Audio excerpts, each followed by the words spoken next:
Hello guys, இன்னைக்கு நாம ஒரு சூப்பரான சைனீஸ் மான்வாவா இருக்கிற டஞ்சன் போர்ட்டர் எபிசோட் 1 தான் பார்க்க போறோம். இந்த மன்வாவை ரீசெண்டா தான் நான் பார்த்தேன். இது ஒரு ஆன்கோயிங் மன்வாவா இருக்கிறனால தொடக்கத்துல இருந்தே வேற லெவல்ல ரொம்ப இன்ட்ரெஸ்டாவே இருந்துட்டு இருக்கும். ஒன்னத்துக்குமே உதவாத ஒரு சாதாரண ஒரு போர்ட்டர் அவனோட எபிலிட்டிஸ் எல்லாத்தையுமே பயன்படுத்தி எப்படி ஒரு ஓவர் பவரான அட்வென்ச்சரா மாறான்னு சொல்றதுதான் இந்த மன்வாவோட கதையே. வீடியோக்குள்ள போறதுக்கு முன்னாடி இதான் என்னோட சேனலுக்கு ஃபர்ஸ்ட் டைமா வாரீங்கன்னா சப்ஸ்கிரைப் பண்ணி மறக்காம ஒரு லைக் பண்ணிருங்க. அப்படி உங்க ஃபேமிலி ஃப்ரெண்ட்ஸுக்கு வீடியோவை ஷேர் பண்ணி சப்போர்ட் பண்ணுங்க. சரி வாங்க, டைம் வேஸ்ட் பண்ணாம டைரக்டா நாம எபிக்குள்ள போவோம்.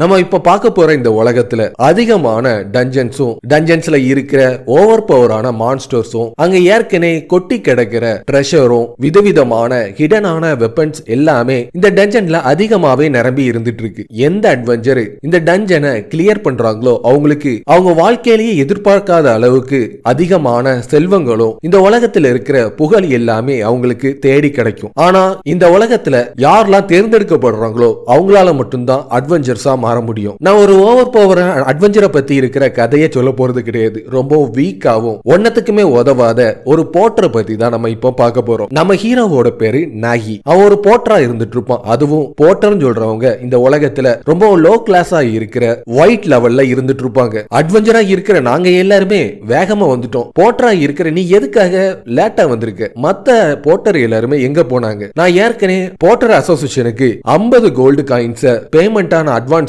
பே பண்ணிருந்தேன். நீ மட்டும் இங்க என்ன பண்ணிட்டு இருக்கு? நான் ஒருத்தனே 50 கோல்டு காயினுக்கு சமம்னு அவன் சொல்றதை கேட்டோன்னே நீ சொல்றத எல்லாத்தையும் வச்சு பார்க்கும்போது ஒரு சூப்பர் ஹியூமன் அளவுக்கு இருக்கிற ஒரு போர்ட்டர் மாதிரில சொல்லிட்டு இருக்க. நீ என்ன கேனையன் ஆக்கிட்டு இருக்கியா? சாதாரணமா ஒரு டஞ்சன் ரைடுக்கு 4 ல இருந்து 5 போர்ட்டர் தேவைப்படுவாங்க. நீ ஒருத்த மட்டும் இங்க வந்து என் காதுல எதுக்கு நீ பூச்சிட்டு இருக்கியா? ஏற்கனவே இந்த அட்வென்ச்சர் ரைட நோக்கி நாங்க 4 பேர் வந்திருக்கோம். எங்களோட லக்கேஜ் இங்க அதிகமா இருந்துட்டு இருக்கு. சாதாரணமா ஒன்னால தனியா இருந்து இங்க இருக்க லக்கேஜையும் தூக்கிட்டு உள்ள இருக்கிற மான்ஸ்டரையும் நாங்க தோக்கடிக்கிற ட்ரெஷர் எல்லாத்தையுமே எடுத்துட்டு வர முடியும் நினைச்சிட்டு இருக்கியா? நீ மட்டும் இதே மாதிரி தேவையில்லாத விஷயம் எல்லாம் பண்ணிட்டு இருந்தீங்கன்னா நான் உடனே உன்னோட போர்ட்டர் அசோசியேஷனுக்கு போய் கம்ப்ளைண்ட் பண்ண வேண்டியிருக்கும். உண்மையிலேயே இந்த இடத்துல 4 பேரோட லக்கேஜ் இருந்துட்டு இருக்கா. சாதாரணமாவே இங்க இருக்கிற அட்வென்ச்சர்ஸ் எல்லாருமே நான் இந்த இடத்தை நோக்கி வரும்போது அவங்களோட முகத்துல இந்த மாதிரி ரியாக்ஷன் இருக்கிறது எல்லாமே ரொம்ப நார்மலா தான் இருந்துட்டு இருக்கும். நார்மலாவே போர்ட்டரா இருக்கிறவங்க நார்மல் ரேட்டை விடவும் 5 மடங்கான பணத்தை வசூலிப்பாங்க. ஆனா நான் மத்தவங்க மாதிரி கிடையாது. மத்தவங்களை விடவும் நான் 5 மடங்கு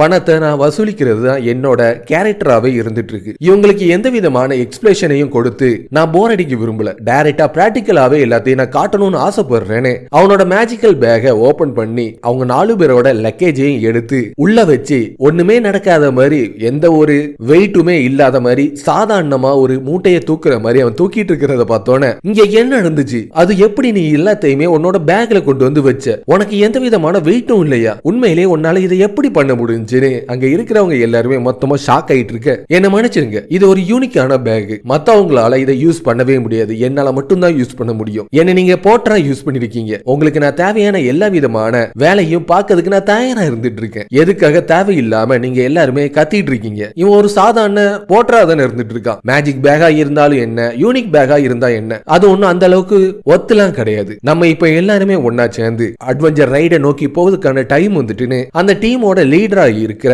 ஜெஃப்னோன்னு சொல்ற கோல்ட் ரேங்க்ல இருக்கிற ஸ்வார்ட்ஸ்மேன் நம்ம ஹீரோவை கொஞ்சம் கூட மதிக்காம நீ மட்டும் எங்களுக்கு கரெக்டான வேலை எதுவுமே பண்ணாம தேவையில்லாத தப்பு ஏதாச்சும் பண்ணினா உனக்கு கொடுத்த அந்த 50 கோல்டு காயினையும் உடனே எனக்கு நீ கொடுத்துடணும். அதுக்கப்புறம் போர்ட்டர் அசோசியேஷன்ல போய் உன்னை பத்தி நாங்க தேவையில்லாத கம்ப்ளைண்ட் எல்லாம் பண்ண வேண்டி இருக்கும்னு அவன் தேவையே இல்லாம அவனை கடுப்பேத்துற விதத்துல எல்லாத்தையுமே சொல்றத பார்த்தோன்னே இவன் தான் இந்த அட்வென்ச்சர் பார்ட்டியோட லீடரா இருந்துட்டு இருக்கானா. பாக்கிறதுக்கு ரொம்ப ஸ்ட்ரிக்டா இருக்கிற மாதிரி தெரியுது. இருந்தாலும் எனக்கு கவலையே இல்ல. என்னோட போர்ட்டர் வேலையில இந்த மாதிரி தேவையில்லாதவங்களெல்லாம் சந்திக்கிறதுலாம் சகஜம்னு நான் மட்டும் இவங்களை இந்த டஞ்சன் ரைடை கம்ப்ளீட் பண்ணி சாட்டிஸ்ஃபைட் பண்ணிட்டேன்னா கண்டிப்பா இவங்க எனக்கு அதிகமான ரிவார்டை கொடுக்கறது மட்டும் இல்லாம எல்லாமே கரெக்டா சந்தோஷமாவே மாறிடும்னு அவங்க 5 பேரும் ஒன்னா சேர்ந்து டஞ்சன் ரைடுக்காக டஞ்சனை நோக்கி உள்ள போயிட்டு இருப்பாங்க. மத்த போர்ட்டரை விடவும் எனக்கு அதிகமான பேமெண்ட் எல்லாமே கிடைக்கிறது எல்லாமே பார்க்கும்போது என்னோட எபிலிட்டிஸ்னால தான் இது எல்லாமே கிடைக்குதுன்னு அர்த்தமே கிடையாது. மத்த அட்வென்ச்சர்ஸ் எல்லாருக்குமே நான் பண்ற வேலையினால அவங்க சாட்டிஸ்ஃபைடு ஆனக்கு அப்புறம் தான் இது எல்லாமே எனக்கு கிடைச்சிட்டு இருக்கு. அட்வென்ச்சர் சாதாரணமா ஒரு டஞ்சனை கிளியர் பண்ணணும்னு நினைச்சாங்கன்னா அதுல அதிகமான ஆபத்தை சந்திக்க வேண்டியிருக்கும். அதுக்கு உதாரணமா ஒண்ணு சொல்லணும்னா டிராப்ஸ். எந்த இடத்துலயும் டிராப்ஸ் அதிகமா இருந்துட்டு இருக்கும். காரணம் தப்புனா மரணம் சொல்ற மாதிரி கொஞ்சம் நம்ம ஜஸ்ட் மிஸ் ஆனா கூட அவங்களோட கதை மொத்தமா முடிஞ்சிடும். சில நேரத்துல எனிமீஸ் அவங்கள ஒரு ஸ்னீக் அட்டாக்க பயன்படுத்தி தாக்கிறதுக்கு அதிகமான வாய்ப்பு இருந்துட்டு இருக்கு. அதே மாதிரியே கொஞ்சம் காப்ளின்ஸ் எல்லாமே ஒன்னா சேர்ந்து அவங்கள தாக்கிறதுக்காக வந்துட்டு இருக்கும். அவங்க 4 பேருமே அவங்களோட பவரை பயன்படுத்தி இந்த மான்ஸ்டர் எல்லாத்தையுமே ஈஸியா தோக்கடிச்சிட்டு இருப்பாங்க. என்னதான் அவங்க இந்த மான்ஸ்டர் எல்லாத்தையுமே தோக்கடிச்சு இந்த டஞ்சனை கிளியர் பண்ணா கூட கடைசி அவங்களுக்கு ஸ்ட்ரெஸ் தான் ரிசல்ட்டா கிடைக்கும். எதுக்காக தேவையில்லாம உங்களோட கவனத்தை சிதறடிச்சு இந்த அளவுக்கு தேவையில்லாத வேலை எல்லாமே பண்ணிட்டு இருக்கீங்கன்னு அவங்களோட லீடர் பார்த்து கத்துறது பார்த்தானே ஒன்னாலதான் எனக்கு இந்த ஏச்சி விழுந்துச்சு, உன்னை நான் சும்மாவே விட மாட்டேன்னு அவங்களுக்குள்ளேயே மாத்தி மாத்தி தேவையில்லாம சண்டையில ஈடுபட்டு இருப்பாங்க. போட்டரா இருக்கிற என்னோட வேலையை இப்ப காட்டுறதுக்கான டைம் வந்துட்டுன்னு அட்வென்ச்சர்ஸா இருக்கிற நீங்க எல்லாருமே தொடர்ச்சியா மான்ஸ்டர் கூட சேர்ந்து சண்டையில ஈடுபட்டனால ரொம்ப களைப்பா இருந்துட்டு இருப்பீங்க. உங்களுக்காக நான் விதவிதமான ஸ்நாக்ஸ் கொண்டு வந்திருக்கேன்னு அவனோட போர்ட்டர் கிளாஸ் சீக்ரெட் ஸ்கில்லா இருக்கிற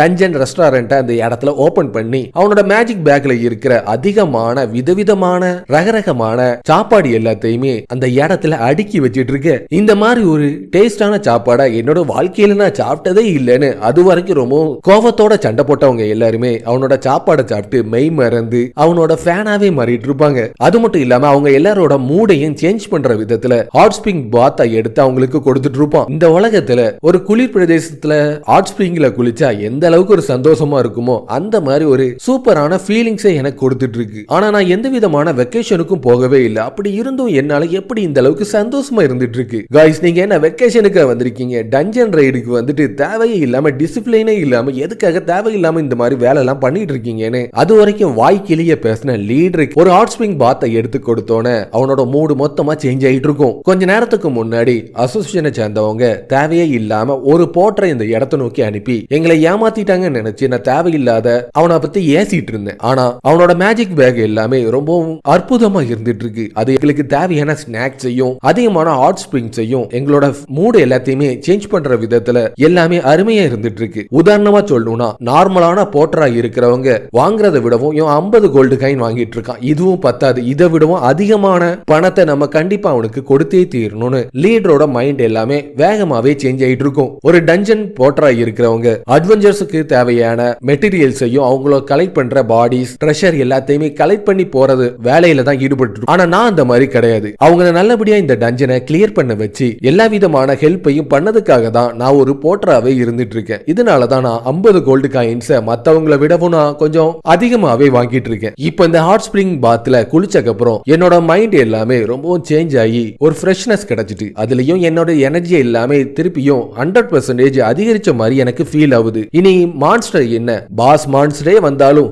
அதையும் நான் தோக்கடிக்கிறதுக்கு தயாரா இருந்துட்டு இருக்கேன்னு அவன் வாய் வச்ச முகூர்த்தம் படியே அதிகமான மான்ஸ்டர் ஒரேடியா வந்து அவங்கள தாக்கிட்டு இருக்கும். எல்லா மான்ஸ்டரையும் அவங்க தோக்கடிச்சிட்டு இருக்கும் போது கடைசியா ஃபைனலா இருக்கிற பாஸ் மான்ஸ்டர் அவங்க கூட சேர்ந்து சண்டை போடுறதுக்காக அந்த இடத்தை நோக்கி வந்துட்டு இருக்கும். பாஸ் அவங்க நினைச்சதை விடவும் கொஞ்சம் வித்தியாசமா இருந்துட்டு இருக்கும். அது ஒரு பி ரேங்க் டஞ்சனா இருந்தாலும் இந்த மான்ஸ்டர் எல்லாமே கொஞ்சம் வேற லெவல்ல இருந்துட்டு இருக்க. பாஸ் கூட சேர்ந்து சண்டையில ஈடுபடுறதுக்காக அவங்க 4 பேரும் ஒரே நேரத்துல அட்டாக் பண்ணிட்டு இருப்பாங்க. பாஸ் அதோட ஸ்பைடர் வெப்னோட அட்டாக்க பயன்படுத்தி அவங்களோட வெப்பன்ஸ் எல்லாத்தையுமே தகர்த்தெறிஞ்சிட்டு இருக்கும். ஜெஃப்னோ அவனோட மல்டிபிகேஷன் சொல்ற ஸ்கில்ல ஆக்டிவேட் பண்ணி பாஸோட வாளை வெட்டி எரிஞ்சிட்டு இருப்பான். உடனே பாஸ் அதோட ஆக்ரோஷமான ஃபயர் பிரத்தை பயன்படுத்தி அவங்க எல்லாரையுமே தாக்கிட்டு இருக்கும். மத்தவங்க எல்லாருமே சண்டையில ஈடுபட்டு இருப்பாங்க. நம்ம ஹீரோ ஒரு சாதாரண போட்டரா இருக்கிறனால அவன் எந்த விதத்திலையும் சண்டையில ஈடுபடாம ஒரு இடத்துல ஒளிஞ்சு இருந்து அங்க நடக்கிற எல்லாத்தையுமே பார்த்துட்டு இருப்பான். இது ஒரு பி கிரேடு டஞ்சனா தான் இருந்துட்டு இருக்கு. இருந்தாலும் இங்க இருக்கிற சர்க்கம் லிசார்ட்னு சொல்ற இந்த பாஸ் மான்ஸ்டர் ஒரு வேற லெவல்ல இருக்கிறது மட்டும் இல்லாம அடுத்ததா அது எந்த ஒரு மூவை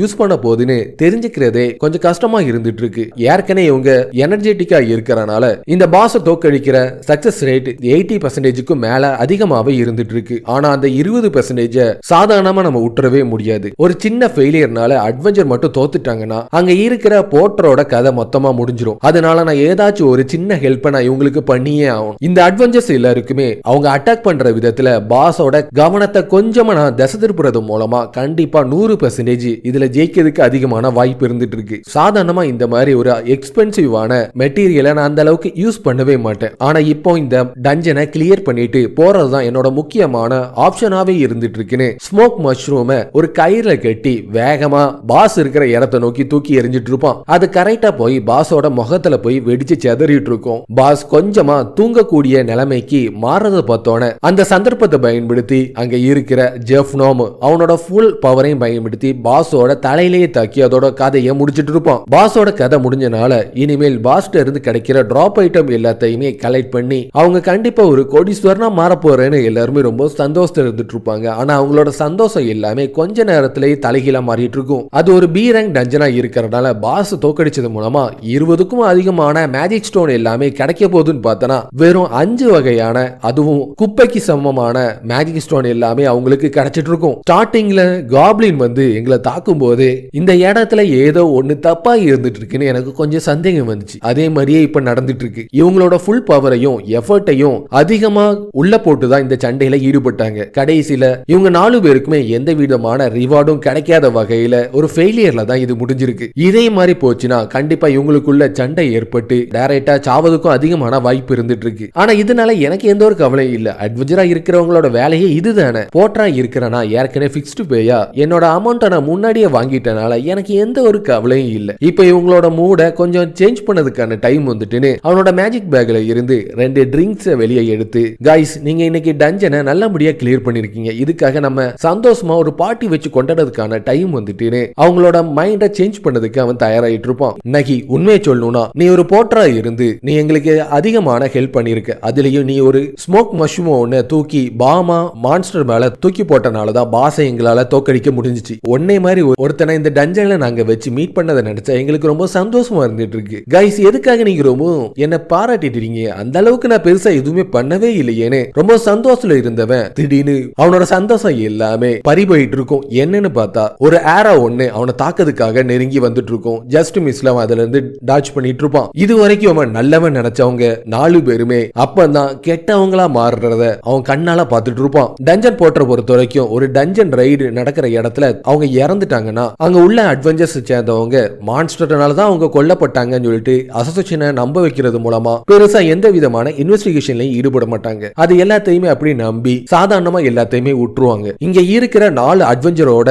கண்ணையும் பார்க்கும்போது ஒரு ஹியூமன் ஷேப்ல இருக்கிற மான்ஸ்டர் மாதிரி தான் இவங்க இருந்துட்டு இருக்காங்க. அவங்களுக்கு எந்த விதமான ட்ரெஷரும் கிடைக்காதனால நம்ம ஹீரோவோட மேஜிக் பேக ஆட்டைய போட்டு அதை வெளியே விக்கிறது மூலமா அவங்களுக்கு அதிகமான பணம் கிடைக்கும். இந்த வாட்டி வந்த டஞ்சனோட ரைடும் சந்தோஷமாவே கிளியர் ஆகி அவங்களுக்கு தேவையான பங்கும் கிடைக்கும்னு சந்தோஷத்துல அவனை கொன்னுட்டு அவனோட மேஜிக் பேக்கை எடுக்கிறதுக்கு தயாராயிட்டு இருப்பாங்க. இந்த உலகத்துல யாரெல்லாம் பிறக்கிறாங்களோ அவங்க பிறக்கும் போதே அவங்களுக்கு எந்த மாதிரி ரேங்க்ல இருக்கணும்னு சொல்லிட்டு கடவுள் அவங்க வாழ்க்கையில எழுதி வச்சிடுறாங்க. நானும் இந்த உலகத்துல ஒரு லோயஸ்ட் ரேங்கா இருக்கிற போட்டரா தான் நான் பிறந்தேன். நான் என்னதான் கடுமையா உழைச்சாலும் என்னால அதை சேஞ்ச் பண்ணவே முடியல. தொடக்கத்துல இருந்தே ஒரு ஓவர் பவரான அட்வென்ச்சரா மாறுறது தான் அவனோட ஆசையா இருந்துட்டு இருக்கும். அதே மாதிரியே அட்வென்ச்சர் அசோசியேஷன்ல நோக்கி போய் அட்வென்ச்சரா ரெஜிஸ்டர் பண்ணதுக்கு தயாராயிட்டு இருப்பான். உன்னை எத்தனை வாட்டி தான் சொல்றது, உன்னோட இந்த லோயஸ்டான ரேங்கை பயன்படுத்தி உன்னால டஞ்சனை கிளியர் பண்ணதுக்கு வாய்ப்பே இல்ல. அப்படி நீ டஞ்சனை கிளியர் பண்ணணும்னு நீ ஆசைப்பட்டீங்கன்னா டஞ்சன் போட்டரா நீ ரெஜிஸ்டர் பண்ணிக்கோன்னு அவங்க தான் அவனை போட்டரா